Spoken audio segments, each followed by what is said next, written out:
AP రాజధానిగా అమరావతికి చట్టబద్ధత కల్పించేందుకు రంగం సిద్ధమైంది. ప్రస్తుతం పార్లమెంటు సమావేశాల్లోనే ఈ మేరకు కేంద్రం ఆమోదించనుంది. ఇందుకోసం ఏపీ ప్రభుత్వం ప్రత్యేక అసెంబ్లీ సమావేశంలో తీర్మానం చేసి కేంద్రానికి సిఫార్సు చేయనుంది.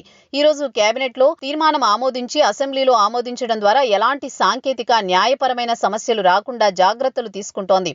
అయితే అమరావతిపై ఏర్పాటు చేసిన ప్రత్యేక అసెంబ్లీ సమావేశం వేళ జగన్ నిర్ణయం ఆసక్తికరంగా మారుతోంది.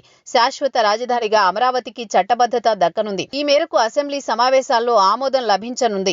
అయితే అందులో భాగంగా ఏపీ ప్రభుత్వం జరిగే కేబినెట్ భేటీతో పాటుగా చట్టబద్ధత కల్పించేలా తీర్మానం చేసేందుకు ఈ నెల 28న ప్రత్యేక అసెంబ్లీ సమావేశపరచాలని నిర్ణయించారు. అమరావతికి చట్టబద్ధత కల్పించాలని గతంలో రాష్ట్ర ప్రభుత్వం కేంద్రాన్ని కోరింది. న్యాయపరమైన చిక్కులపై కేంద్ర హోంశాఖ అనేక ప్రశ్నలు సంధించింది. వాటికి వివరణ ఇస్తూ వచ్చిన రాష్ట్ర ప్రభుత్వం ఈ రోజు జరిగే కేబినెట్ భేటీలో స్పష్టమైన తీర్మానం చేయనుంది. ఇదే అంశంపై 28వ తేదీన ప్రత్యేక అసెంబ్లీ సమావేశం ఏర్పాటు చేసి తీర్మానాన్ని ఆమోదం తెలపనుంది.